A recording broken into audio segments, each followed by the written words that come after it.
I entreat Euodia and I entreat Syntyche to agree in the Lord. Yes, I ask you also, true companion, help these women who have labored side by side with me in the gospel, together with Clement and the rest of my fellow workers, whose names are in the book of life. Rejoice in the Lord always. Again, I will say, rejoice. Let your reasonableness be known to everyone. The Lord is at hand. Do not be anxious about anything, but in everything by prayer and supplication with thanksgiving, let your requests be made known to God. And the peace of God, which surpasses all understanding, will guard your hearts and your minds in Christ Jesus. Finally, brothers, whatever is true, whatever is honorable, whatever is just, whatever is pure, whatever is lovely, whatever is commendable, if there is any excellence, if there is anything worthy of praise, think about these things. What you have learned and received and heard and seen in me, practice these things, and the God of peace will be with you.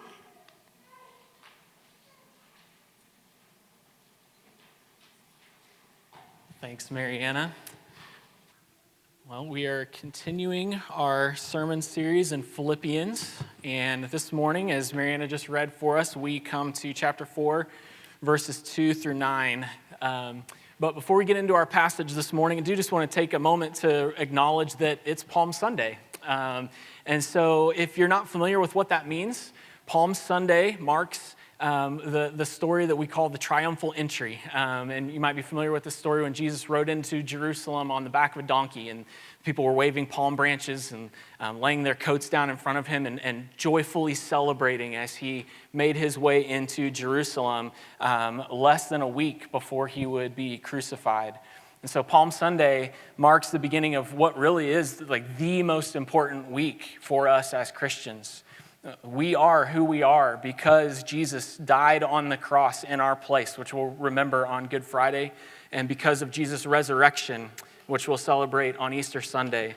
And so we're looking forward to that this coming week. I hope you'll be here to celebrate with us.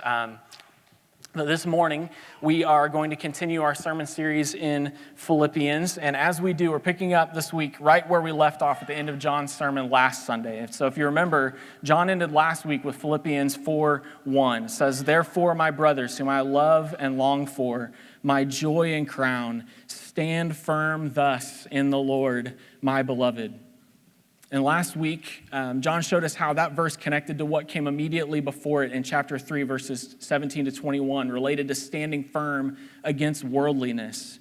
And if you remember specifically where we ended last week was that standing firm has two aspects to it. That there's an aspect of standing firm of resisting, of planting yourself, staying put, not being moved by the worldliness around you.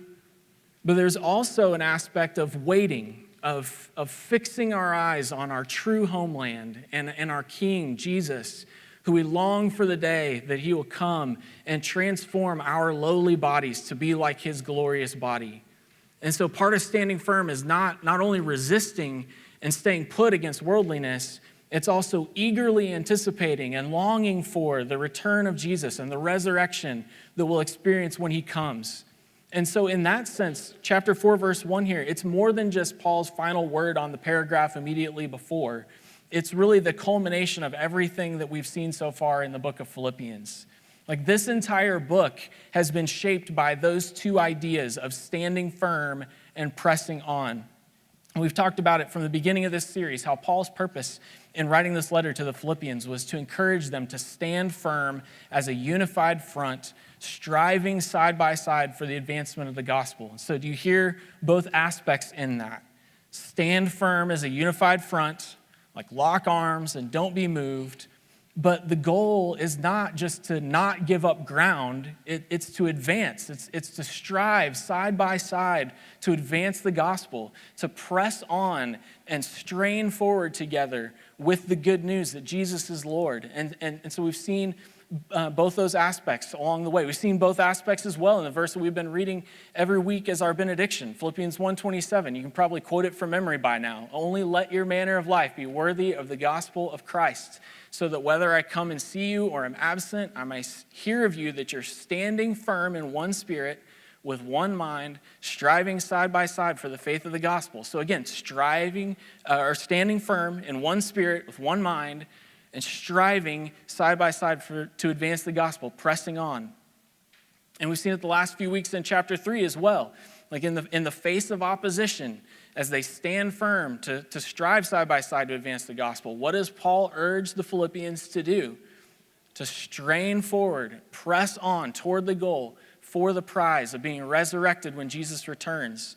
And all of that led us up to chapter 4, verse 1 then, and this culminating call to stand firm thus in the Lord. And so do you hear then how when Paul lands on that call to stand firm at this point in the letter, like he's not just telling the Philippians to dig in and hunker down and lock the doors until Jesus comes back. Like no, like he's saying stand firm thus, like in the way that he's been explaining throughout the entire letter, in a way that includes standing firm as a unified front and striving side by side to advance the gospel and fixing our eyes on Jesus and pressing on toward the goal as we eagerly wait for Jesus to come back and resurrect our bodies and establish his kingdom. So chapter 4, verse 1 then, it's more than just that final thought from the paragraph before. Like it is the culminating call that brings together everything we've seen so far in Philippians. And so that being the case then, the question that really leaves us with after last week is how do we do that? Like what does that look like? Okay, Paul, we hear this call to stand firm and press on, stand firm against opposition, strive to advance the gospel together, to press on toward the goal. But what does that look like in real life?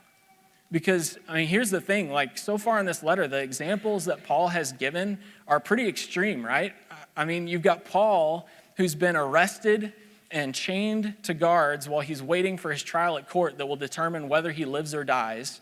You have Jesus who humbled himself from heaven to be born as a human and then humbled himself to the lowest position as a human, living to serve rather than be served, and then ultimately humbling himself to the point of death, even death on a cross, which is the most humiliating death you can imagine. You've got Timothy, who devoted his life to Paul and journeyed with him and served with him like a son, so that now Paul sends him all over the world as his representative. And you've got Epaphroditus, who had walked 1,000 miles from the church at Philippi to deliver this gift to Paul in prison and almost died in the process. So at this point in the letter, when Paul's culminating call is to stand firm thus in the Lord and strive for the advancement of the gospel, like the question is that what we're all supposed to do? Like, are we all supposed to go and risk our lives and get arrested and stand trial for our faith? Like, maybe. That's definitely one way this might look for some of us. And I don't want to take away from that at all. That may be the case for some of us. And we've talked about that some along the way. But here in chapter 4, verses 2 through 9, Paul's going to answer this question of what does it look like to stand firm in the Lord? And honestly, the answer might be a little surprising.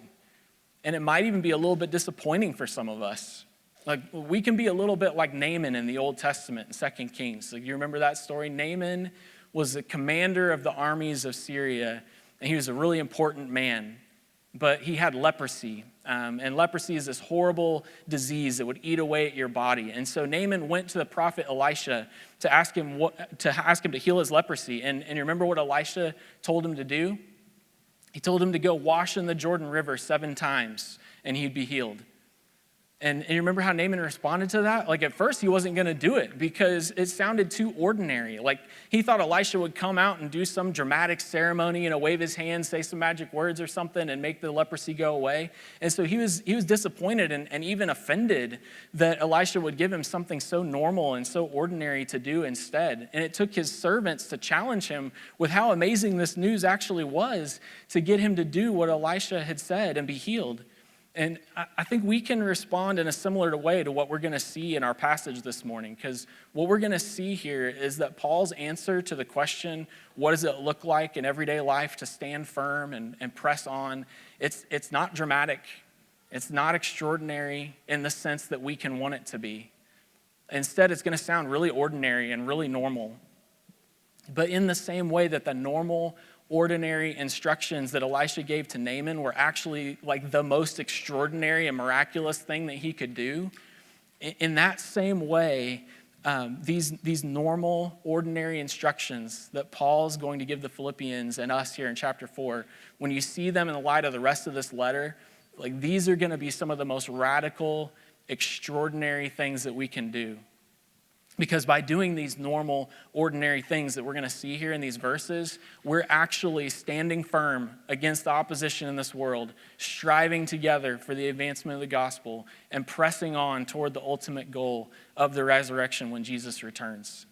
So that's what we're going to see here in our passage this morning. Paul's going to give us 6 examples of what it looks like to stand firm in the Lord in everyday life. And here's the deal, like this is not an exhaustive list. There are other things that Paul could have included, but these 6 fit with everything else that we've seen in this letter, and they work together to give us a really good picture of what it looks like to stand firm in the Lord in everyday life. The other thing with these 6 examples here is that, man, each of these could easily be their own sermon. And we talked about breaking them up. Even this morning, I'm like, oh, do I need to break it up so that we could go deeper with each of them. But at least for now, the plan is to keep them together, because in the flow of this letter, they really do go together to make this one point. But that means then that we're not going to be able to say everything that could be said about each of these. I'm going to go deeper on a couple of them, but a few of them, we're just going to have to skim the surface. And so I'd encourage you to talk more about these over lunch today. Talk about them in your DCs this week. Meditate on these verses as you go through the week, because there's a lot of really good and really helpful stuff in these verses. So let's look then at these 6 examples of what it looks like to stand firm in the Lord in everyday life. And you can see there on your handout. First, it looks like pursuing unity within the church. Pursuing unity within the church. And so see what I mean about how ordinary that sounds? Like you want to stand firm in the Lord? You want to press on toward the goal? Pursue unity in the church. And we see that in verses 2 and 3. Look there with me. Paul says, I entreat Euodia and I entreat Syntyche to agree in the Lord. Yes, I ask you also, true companion, help these women who have labored side by side with me in the gospel, together with Clement and the rest of my fellow workers whose names are in the book of life. So how would you feel if you were one of these women and you gathered with the church to hear this letter from Paul being read, and all of a sudden he's calling you out, right? I mean, like, that's what's happening here. Like, Paul is saying, so you want to know what it looks like to stand firm in everyday life? Well, to start with, you two need to make up with each other. Now he says it way more kindly than that, and we can learn a lot from how Paul addresses the situation between these 2 women here. But the thing is, like, this is a huge deal, right? Like, we talked about this from the beginning of the letter, that there are 2 main issues that Paul's writing to address. Like, one is opposition from outside the church. The other is disunity within the church. And the one specific example of disunity within the church that Paul takes time to address is this one right here. But look at how Paul handles this, though. Like, he does mention these 2 women by name, so everyone in the room then knows who he's talking about. But then he speaks about them in a way that honors them. Like, there at the end of verse 3, he points out how these 2 women had labored side by side with him. Like, that word labored there has the sense of teammates competing alongside one another, or fellow soldiers fighting alongside one another. Like these women, they're both teammates of Paul's alongside these other fellow workers that he mentions. And they had worked hard and laid their lives on the line alongside him to advance the gospel. He also says their names are in the book of life. Like, citizens of Roman cities like Philippi would have had their names written in an official register to make sure that their citizenship and all the rights and privileges that went with it were protected. And Paul's saying basically that God has a register like that too, a list of citizens of God's kingdom. And Paul's saying he's confident that these women are in it, like meaning they're genuine believers. And so he calls them out, but he honors them in how he talks about them. Next thing you notice is that he doesn't go into any detail at all about what's going on between them. Like, maybe the people in the church of Philippi already knew, and so Paul didn't need to go into detail about it. But maybe they didn't know, and so Paul didn't need to go into any detail about it, right? And so the thing is, like, not only does he not go into detail about it, he's really careful then in his wording to not take sides either. Like, he uses the exact same words to plead with both women. Like, I entreat Euodia and I entreat Syntyche. And so putting all that together, like, you get the sense that Paul is less concerned about what is going on between these women than that something is going on between these two women. Like, his primary concern wasn't the content of their disagreement, it was the presence of their disagreement. And so he entreats them, and that word means to urge or implore, like he's pleading with them. And what's he pleading with them to do? Well, the ESV here says that he's entreating them to agree in the Lord, which comes across as if Paul is telling them they just need to put aside their differences and agree on whatever it is that they're disagreeing about. But that word agree there, it's actually a phrase we've seen before in this letter. It's the phrase think the same, which connects back to chapter 2, verse 2. And so if you remember, you might even want to turn back there just to look at this again. In chapter 2, verses 1 and 2, Paul's saying to Philippians, like, if y'all want to encourage me or comfort me or demonstrate your love to me, complete my joy by what? You remember? There in that passage, the ESV translates it being of the same mind. But it's actually the same phrase, thinking the same thing. And there in chapter 2, Paul goes on to explain what the same thing is that they're supposed to think. You remember? Nate walked us through this a couple months ago. The same thing that we're supposed to think is what Paul says in verses 3 and 4. And so the ESV starts verse 3 with do, but that's actually not in the Greek. It actually starts with nothing. And it's explaining what we're to think. So we're to think nothing from selfish ambition or conceit, but in humility count or think others more significant than yourselves. Let each of you look not only to his own interests, but also to the interests of others. Like, that's the same thing that we're supposed to think. And then who's the example then that Paul gives us of this way of thinking?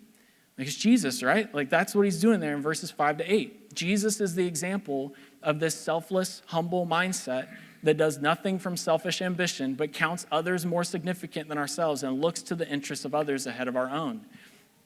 And so do you see then how making that connection brings a whole different meaning to think the same thing in the Lord here in chapter 4, verse 2? Like, Paul's plea to Euodia and Syntyche is not that they agree on whatever it is that they're disagreeing about, but that they both think the same thing in the Lord, meaning that they have the mindset of Christ toward each other. That they don't do anything in this situation out of selfish ambition, but that they both humbly count the other more significant than themselves and look not to their own interests, but to the interests of the other. And like, oh man, do you see how relevant that is for us today? Like, our culture tells us that if we don't agree on everything with someone, then they're the enemy, and we should treat them like an enemy. But the gospel tells us that in the church we can love one another and live in unity with one another, even when we don't think exactly the same thing about everything, because Jesus has united us together as one body. Like, the gospel tells us that our unity isn't based on thinking exactly the same thing in the sense of all preferring the same food or rooting for the same sports teams or making the same decisions about schooling our kids, or voting the same way, or having the same preferences, or even having the exact same theological convictions in every area. And that doesn't mean that those things don't matter. Like, some of them matter more than others, but some of them matter a lot. But our unity isn't based on thinking the same thing about any of those things. Like, our unity is based on thinking the same in the Lord. Like, we're to reflect the mind of Christ, who humbled himself from heaven to being born as a human, and ultimately to dying the most humiliating death imaginable on the cross. And because he looked to our interests and humbled himself in that way, God highly exalted him and gave him the name that's above every name, so that every knee would bow before him and every tongue confess that Jesus is Lord. Like, that's what our unity is based on. It's based on our relationship to Jesus. Because we think the same about him in the sense of bowing the knee to him and confessing him as Lord. He has united us to himself and to one another. And so now we're to be characterized by thinking the same as him in the sense of humbling ourselves and seeking the interests of others. Like, thinking the same in the Lord in that way changes how we think about and respond to our differences in every other area. Like that's what Paul is calling Euodia and Syntyche to here in verse 2, to pursue unity in that way, to think the same way as Jesus, to count each other more significant than themselves, and to look not to their own interests, but to the interests of the other. Like that's what it looks like to stand firm in the Lord, for both of them to think that way, and for both of them to take the initiative to humbly pursue each other. But Paul doesn't leave it at that here. He actually reaches out to someone else in verse 3. And he asks this other person who he calls a true companion. And the word true there means true in the sense of real or genuine. And the word companion could also be translated yoke fellow, as in two oxen being yoked together to work side by side and share the burden. And so we don't really know in this who Paul's talking about here. He doesn't say exactly who this person is that he's talking to, but it kind of works that we don't know because it really could be anyone in the church that could step in and be that true companion. Like Paul asked this person to help these women, to not leave them on their own, to work through whatever is going on their own. Oh, and I love this. The word that Paul uses there for help, it actually means to take them into your custody. Like not in the sense of locking them up until they can work things out, although that might be tempting sometimes. But not that, but taking them into your care and taking responsibility for them to help them work things out and reconcile with each other. Oh, and this is so huge because sometimes this is what's needed when it comes to conflict between people in the church. Like sometimes you need another person to step in and be a mediator to help resolve conflict and reconcile a relationship. And so Paul says this is another way that pursuing unity in the church can look. It can look like being the one to step in and be that helper. And so in light of all that, like if that's what the first example of standing firm in everyday life is, to pursue unity in the church, I think there's two main questions that we need to ask ourselves before we move on. One would be this: is there anyone that you need to pursue in this way? Like, is there anyone in the church who's your Euodia or your Syntyche that whatever's going on between you, things aren't where they need to be in your relationship? Like there's a rift between you. Maybe one of you said or did something that hurt the other. Maybe you disagree on something that you just can't get past. Like that doesn't mean that you have to be best friends with everyone in the church, but it does mean that we shouldn't be okay with things not being okay with someone in the church. So if that's you, like what should you do? Well, first step is exactly what Paul urges these two women to do here, to humble yourself, to not handle the situation in a self-centered way that only seeks your own interests, but to follow the example of Jesus and look to the interests of the other person. And once your heart's in that posture, then here are just a couple of practical steps toward pursuing unity in the church that you could take. One would be pray. Pray that God would help you have the selfless, humble mindset of Jesus toward this person, and that he would help you love them in the way that he has loved you. Like pray that God would help you do whatever is needed to reconcile this relationship, and that he would guide you as you pursue unity. So pray and then talk to them. Like talk to them. And here's what I don't mean in that. Like I don't mean go to them and open up the fire hydrant of all the ways that they're wrong and all the ways that they've done you wrong. What I mean is that to be able to reconcile, you have to talk to the person and not avoid them. And you have to talk to them and not talk to others about them. So talk to them in the sense of going to them and humbly opening the conversation so that you can work through whatever you need to work through. And that's probably going to mean some awkward, hard conversations. But if we see disunity in the church as a threat to advancing the gospel that Paul does, we're going to have to see those hard, awkward conversations as worth it. And then third, so pray, then talk to them. Third, listen. So many of our relational problems come just from not listening to each other. Like even if you end up disagreeing with someone, it's a whole different thing when you've heard them out and understand where they're coming from. So talk to them, go with a humble, teachable mindset, and really seek to listen to them. From there, it kind of depends on where things go, but be ready to apologize and ask for forgiveness where you need to. And be patient with each other, like knowing that we're all growing in sanctification. None of us is perfect because none of us has been resurrected yet. It's taken you a long time to get to where you are. And we all have a long ways to go in growing in holiness. So be patient with each other. Be gracious to each other like you would want someone to be toward you. And again, there's a whole lot more that could be said about that, but there's a few ideas to get you started. So that's the first question. Is there anyone you need to pursue? And the second question then is there anyone you need to help? So are you aware of a situation where someone's not okay in their relationship with someone else? And are you in a position to be the true companion in verse 3 that steps in and takes responsibility to help someone reconcile a relationship? Like, that doesn't mean that we need to go around getting in each other's business and trying to fix each other's problems. Like, there's a difference between meddling and gospel-centered reconciliation. But I think we can all be so worried about not meddling that we maybe don't step in and help when we should. And so, like, that's going to mean then, if we're going to be doing that we're also going to have to be okay when someone steps in and says, hey, like, it's not okay for you to treat this person like that. You need help making things right with them? So here's the thing, like, having meaningful relationships with people means we're going to have conflict. The question is whether we'll handle it the way that the world around us is teaching us to, or whether we'll stand firm in the Lord by pursuing unity in the church and pursuing those we need to personally and helping those that we're in a position to help. Like, that's the first example of what it looks like to stand firm in the Lord in everyday life, to pursue unity in the church. Second, and the rest of these are going to go a lot faster, I promise. Second, it looks like rejoicing in the Lord always. Rejoicing in the Lord always. That's what we see in verse 4. He says, rejoice in the Lord always. Again, I will say rejoice. And so we talked about this a couple weeks ago at the beginning of chapter 3. If you remember, we talked about how in chapter 3, verse 1, Paul mentions there about how it doesn't bother him to keep writing the same things over and over to the Philippians. And we talked about how all through the letter he keeps telling them to rejoice in the Lord. So I think it's kind of funny that here he repeats the same command and then says, I'll say it again. But this is one that we need to be reminded of over and over again, right? Like, it's so easy to forget that this is what our mindset is supposed to be. We need to have it beat into our heads over and over again. And so the one difference here is the word always. It comes right in the center of this verse. So it's like the whole thing pivots around that one word. And when it comes to the command to rejoice, like, that's the catch, isn't it?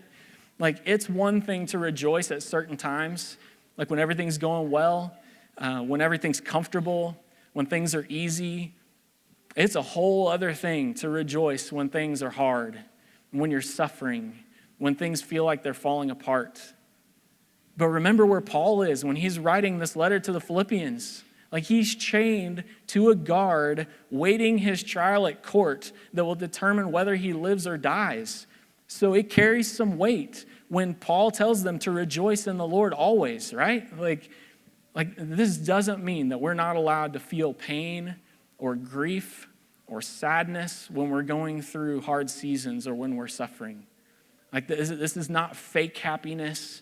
This isn't putting on a mask. Like, this is genuine joy that allows for being sorrowful yet always rejoicing, like Paul talks about in 2 Corinthians 6. So I don't know about you, but this one's convicting for me.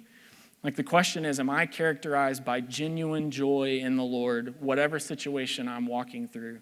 Or am I characterized by complaining, both in what comes out of my mouth and in what's going on in my heart?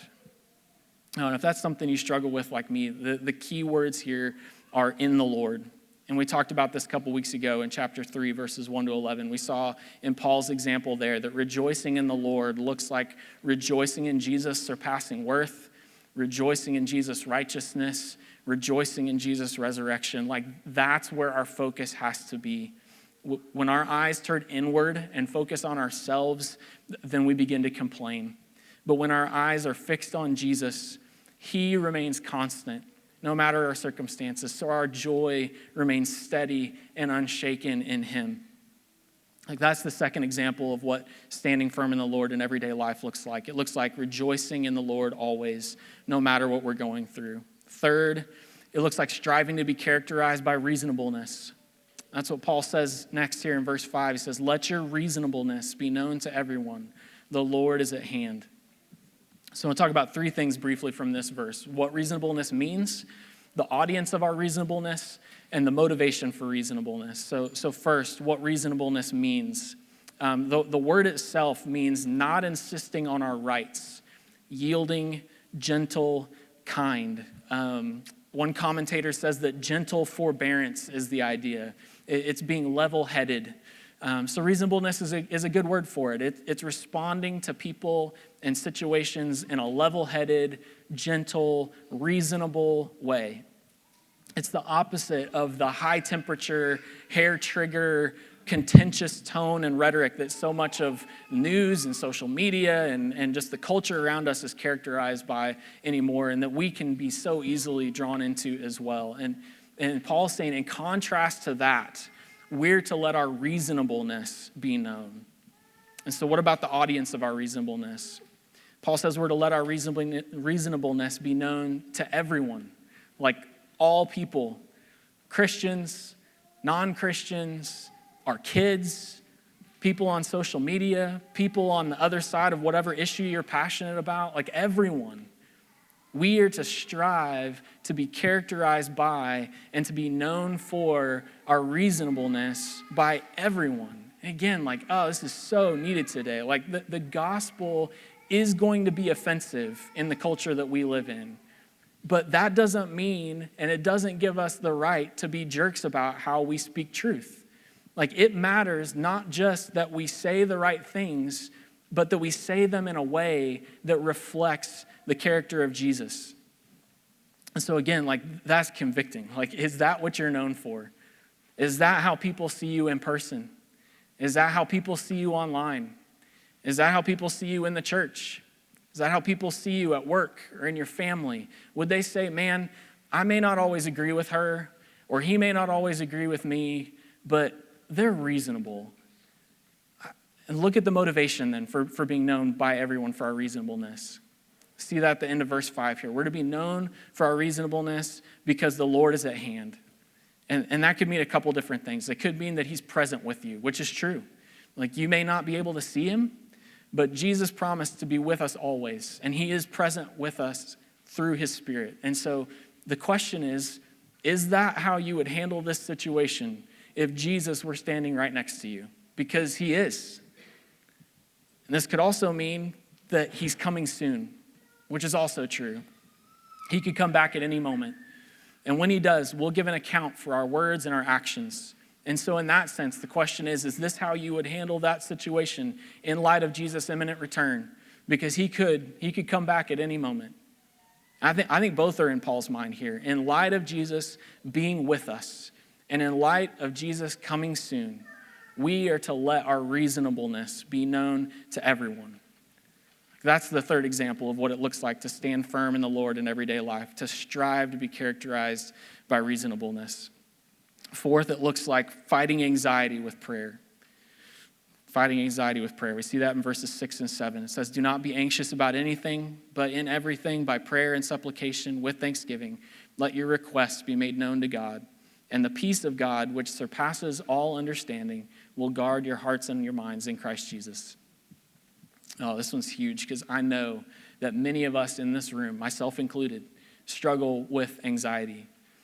Like, this is one of the examples that made it tempting to break this up and spend an entire sermon on this one topic. And maybe we need to come back and do that at some point, do a whole series on that at some point. But let me just say this, since we're not doing that this morning. Like, if you struggle with anxiety, there's some real help for you in these verses that we're going to talk about in just a second. But also, please, like, don't be embarrassed to talk to someone and ask for help.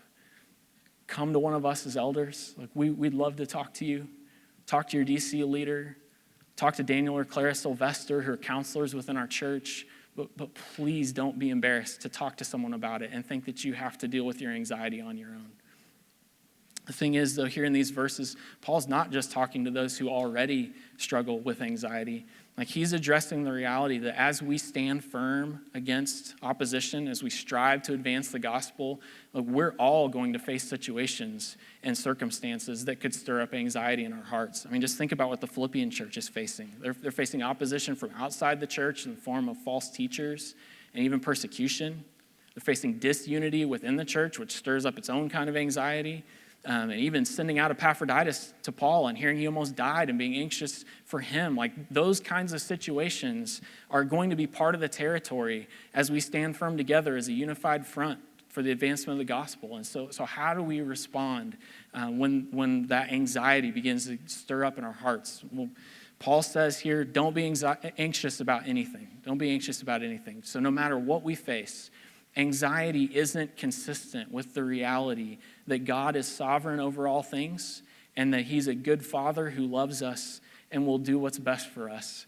Like Jesus talked about that in the Sermon on the Mount in Matthew 6. Like instead, we're supposed to respond in a way that is consistent with the sovereignty of God and the goodness of God. Like he says that in everything, in every situation that we face, instead of being anxious, dwelling on all the things that could happen, letting them stir up our minds and our emotions, instead we're to let our requests be made known to God. He tells us here the means by making our requests known to God. Like how we're supposed to do that is by prayer and supplication. And so those two words there, they're really similar in meaning. So in one sense, they just emphasize each other. But prayer specifically focuses on talking to God, and supplication focuses on making urgent requests to God to meet our needs. And so that's what this is talking about here, making our requests known, making our urgent needs known to God by prayer and supplication. That's how, instead of responding in anxiety, we can fight against anxiety by prayer and supplication. He also tells us the heart posture that should characterize our requests. He says we should do it with thanksgiving. Like our prayers should flow from a thankful heart, which that right there will already begin to undercut our anxiety. Like thankfulness flows from a heart that's focused on all that God is and all that God has done, and it's much harder to be anxious when that is where you're focused. And that's the heart posture that should characterize our requests. And then look at the result of making our requests known to God by prayer and supplication with thanksgiving. He says, the peace of God, which surpasses all understanding, will guard your hearts and minds in Christ Jesus. Oh, there's so much in here. Like this peace, this is so much more than just emotional calmness. Like this is the state of rest that we will enjoy forever when Jesus returns. Like we can begin to experience that now by making our requests known to God. And Paul says that peace, that rest, will guard your hearts and minds. And so guarding there, it could mean protecting from outside attacks, which we definitely need in the battle against anxiety. Like we need God to protect our minds and our hearts from the things that would stir up anxiety in our thoughts and our emotions. It could also mean that he'll hold our minds and hearts captive so that they can't run wild, which we also need when it comes to fighting anxiety. Like we need God to keep our thoughts and emotions in check so that they don't run wild. And look where all this is found. Like it's found in Jesus. Jesus is the stronghold that guards our hearts and minds. Like that's where the peace of God is found. Like, oh, isn't that good news? That we can fight anxiety by making our requests known to God by prayer and supplication with thanksgiving, and the peace of God will guard our hearts and minds in Christ Jesus. And that's another example of what it looks like to stand firm in the Lord, to fight anxiety with prayer. Fifth, and we're going to fly through these last two. It looks like filling your mind with and fixing your mind on what's good. You see that in verse 8 there. Finally, brothers, whatever's true, whatever's honorable, whatever's just, whatever's pure, whatever's lovely, whatever's commendable, if there's any excellence, if there's anything worthy of praise, think about these things. And so the key to this is the whole verse is the last four words, to think about these things. To think about them means to consider them, to meditate on them. It's really what I'm trying to capture there in the bullet point on your handout. It's both filling your mind with and fixing your mind on these things. And so we have this whole list of things here that we're supposed to think about, to fill our minds with and fix our minds on. And what's going on here is all these words work together to paint the picture of what kinds of things we're supposed to meditate on. And you get the idea as you read through the list. Like we're supposed to fill our minds with and fix our minds on what's truly good, what's truly beautiful, what's consistent with the character of God, and what's pleasing to him. And here's why this matters so much. Because what we fill our minds with and set our minds on shapes us. Like we become what we behold. Like if you fill your mind with what's true and pure and lovely and praiseworthy, that's what's going to characterize you more and more. But if you fill your mind with not even things that are evil, but even just things that are just entertaining and fun and empty, then that's what's going to characterize you more and more as well. And so if we're serious about standing firm in the Lord and pressing on toward the goal, it matters what we fill our minds with. Like, it matters what we read. It matters what we listen to. It matters what we watch. Like, those things are either making you more like Jesus and stirring you up to stand firm in the Lord, or they're at least distracting you and at worst turning your heart from Jesus. And so, a really helpful resource I'd recommend if you need help in this area is Brett McCracken's book, The Wisdom Pyramid. He uses the idea of the food pyramid and helps us think about sources of what's good and beautiful. And so, obviously the Bible, but also the church, music, art, the outdoors, and even the internet and social media, and shows us how to think about like portion sizes and healthy balance in your diet. And it's a really helpful picture as you think about standing firm by filling your mind with and fixing your mind on what's good. And so check that out if you need help in that area. Finally, then, standing firm in the Lord in everyday life looks like following the example of faithful leaders. Following the example of faithful leaders. That's what we see in verse 9 here. He says, what you've learned and received and heard and seen in me, practice these things, and the God of peace will be with you. And so we talked last week about how Paul urges the Philippians to follow his example. He comes back to that again here. And specifically here, he gives them 4 things that they're to practice or follow his example in. And they really fall into 2 groups of 2. The first 2 focus on following Paul's teaching. So what they learned from Paul as he taught them, and what they received from Paul, which focuses on the application of what Paul taught. So doctrine and application. They're to follow what he taught them. And then the second 2 focus on Paul's life. So what they heard from him, like his words, what they saw in him, his actions. They're to follow his example in their speech and their actions. And so who's that kind of example for you? Who do you look to as a faithful example in their teaching in their life? Like, if we're going to stand firm in the Lord, we need real life, tangible examples that we can learn from and listen to and watch. And we need to put ourselves in a position to learn from them and watch them so that we can practice and grow in what we hear and see in them. So standing firm in the Lord in everyday life looks like finding faithful leaders and spending time with them, learning from them, both what they teach you, but also just learning from their example. And it looks like practicing what you learn from them, growing more and more like them as you follow their example. And then look at the result of thinking about these things and practicing these things here at the end of verse 9. Like, not only will the peace of God be with you, like at the end of verse 7, but the God of peace will be with you. As we fill our minds with what is good and follow faithful examples, God himself is actually with us, helping us stand firm and press on, like Jesus promised he would be in Matthew 28. And again, all this is ultimately rooted in the eager anticipation of Jesus being with us when he returns. Like, that's what we're standing firm for and pressing on toward. That's what makes all these seemingly ordinary actions some of the most radical things that we can do. And so 6 examples then of what it looks like in everyday life to stand firm in the Lord, strive to advance the gospel, press on toward the goal. It looks like pursuing unity in the church.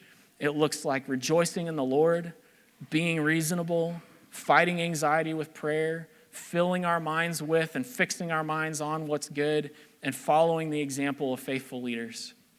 So I think the question for all of us as we close this morning is which of these six areas do you need to grow in standing firm in that way or pressing on toward the goal in that area?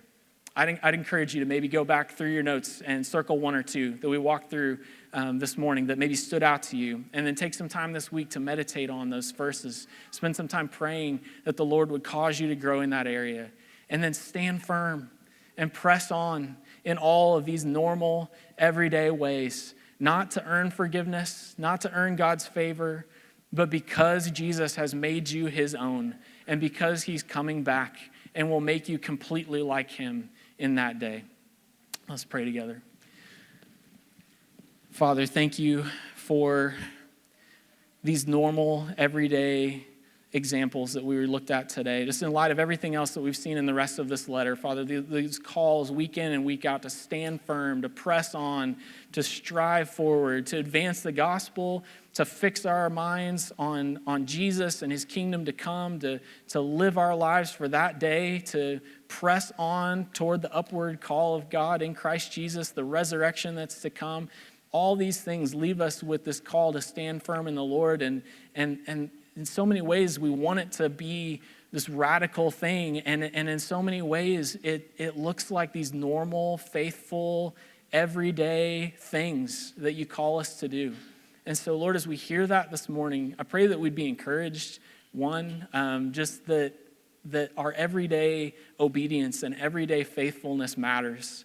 Like, it matters in all these ways. It matters for standing firm against opposition. It matters for advancing the gospel together. It matters for pressing on toward the goal to win the prize, like we've been talking about all